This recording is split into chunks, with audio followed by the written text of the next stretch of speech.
नमस्कार दोस्तों सभी को। और हम आज इतिहास का एक टॉपिक के बारे में बात करेंगे। आप लोगों ने दक्षिण भारत का मध्यकालीन इतिहास में एक बहुत बड़े साम्राज्य का नाम सुना होगा, विजयनगर साम्राज्य। विजयनगर साम्राज्य की जो स्थापना हुई थी वो दिल्ली सल्तनत पर जब तुगलक वंश में मोहम्मद बिन तुगलक का शासनकाल था, उस समय 1336 में दक्षिण भारत का सबसे बड़ा हिंदू राज्य जिसका गढ़ मतलब एक तरीके से स्थापना हुई थी। और इसकी स्थापना की थी हरिहर और बुक्का नामक दो भाइयों ने। तो इससे संबंधित जो क्वेश्चन है उस क्वेश्चन के बारे में हम लोग पढ़ेंगे कि विजयनगर साम्राज्य जो हुआ दक्षिण भारत का, उसकी जो राजधानी थी वो हम्पी थी। वहां पे क्या होता है कि जो विजयनगर साम्राज्य होता है उस समय कुछ विदेशी यात्री उस विजयनगर साम्राज्य में आते हैं। तो आज हम मुख्यतः इस टॉपिक में देखते हैं कि विजयनगर साम्राज्य में आने वाले विदेशी यात्री जो थे उन यात्रियों के बारे में हम बात करते हैं। वो यात्री कब विजयनगर साम्राज्य में आया था और किस देश से आया था और किसके शासनकाल में आया था और उसने विजयनगर साम्राज्य के बारे में क्या कहा है। इससे संबंधित ये एक टॉपिक है, छोटा सा टॉपिक है, निश्चित रूप से आपको पसंद आएगा। तो हम लोग बात करते हैं विजयनगर साम्राज्य में आने वाले विदेशी नागरिकों की। दोस्तों याद रखिएगा, यहाँ से बहुत सारे फैक्ट बन जाते हैं और क्वेश्चन भी आते हैं। तो सबसे पहले हम लोग देखते हैं सन की बात अगर हम करें तो 1421 में एक विदेशी यात्री आया था जिसका नाम था निकोलो कोंटी। बहुत बार क्वेश्चन आया है ये कि निकोलो कोंटी कहाँ से आया था, कब आया था, किसके शासनकाल में आया था।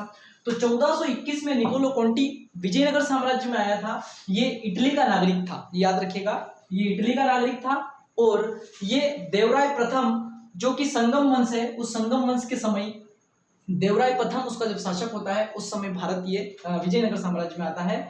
और इसने जो विजयनगर साम्राज्य है, विजयनगर का अर्थ होता है जीत का शहर, इसका अर्थ होता है जीत का शहर। तो इस निकोलो कोंटी ने जो कि इटली का नागरिक था, इसने देवराय प्रथम के शासनकाल में विजयनगर शहर का खूबसूरत वर्णन किया है और ये कहा है कि दक्षिण भारत का एक समृद्धशाली जो शहर था वो विजयनगर था। तो याद रखना दोस्तों, निकोलो कोंटी जो है वो इटली का नागरिक था। 1421 में भारत में विजयनगर साम्राज्य में आया था, विजयनगर में आया था। दूसरा नागरिक था 1422 में, अगले ही साल, उसके साथ ही हम ये कह सकते हैं 1422 में आया था अब्दुल रजाक इसका नाम था। कई बार क्वेश्चन आता है अब्दुल रजाक का। अब्दुल रजाक जो है एक पाकिस्तानी क्रिकेटर भी हुआ है, आप उससे इसको याद रख सकते हैं। अब्दुल रजाक ये फारस से आया था, कहीं पर ये लिखा हुआ है एक अरबी नागरिक था। तो 1422 में अब्दुल रजाक करके एक नागरिक आया था जो कि फारस और अरबी से था, मतलब फारस से आया था या फारस की खाड़ी से आया था, अरब देश का था। ये आया था देवराज सेकंड के समय। इस समय भी विजयनगर साम्राज्य पर संगम वंश का शासन था। तो देवराज सेकंड के समय आया और इस अब्दुल रजाक ने जो विजयनगर साम्राज्य है उसका जो सचिवालय बना हुआ है उसके बारे में वर्णन किया है। तो दोस्तों याद रखिएगा, जो अब्दुल रजाक था वो फारस से आया था, देवराज सेकंड के समय आया था और विजयनगर के सचिवालय का इसने बहुत खूबसूरती से वर्णन किया है। अगला है 1515 ईस्वी में। 1515 ईस्वी में एक व्यक्ति आया था जिसका नाम था बारबोसा। ये भी एक नागरिक था, ये पुर्तगाली नागरिक था। अब इसके बाद जो भी जितने भी नागरिक हो तीनों के तीनों ही पुर्तगाली है। तो बारबोसा आया था 1515 में। दोस्तों याद रखिएगा, बारबोसा जो था वो पुर्तगाल देश का था और पुर्तगाल का देश का था।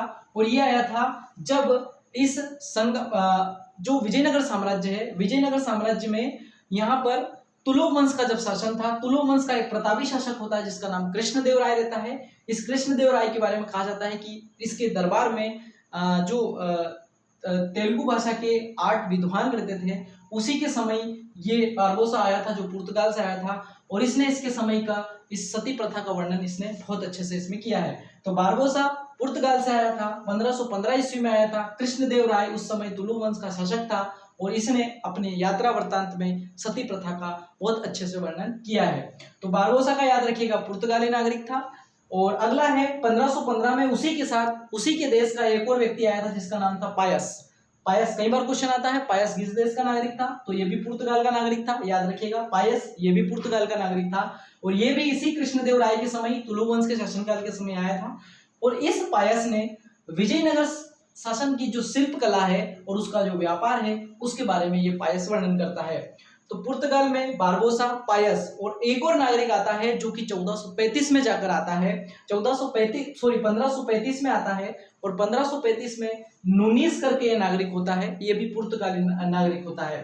तो बारबोसा, पायोस और नूनीज ये तीनों ही पुर्तगाली नागरिक है, और इसमें से दो कृष्णदेवराय के समय, जबकि नूनीज जो है ये आखिरी वंश जो होता है आर्यवर्ण वंश जो होता है उसमें अच्युत देवराय करके एक जो राजा रहता है उसके समय ये आता है, और इसने भी विजयनगर साम्राज्य के सती प्रथा के बारे में वर्णन किया है।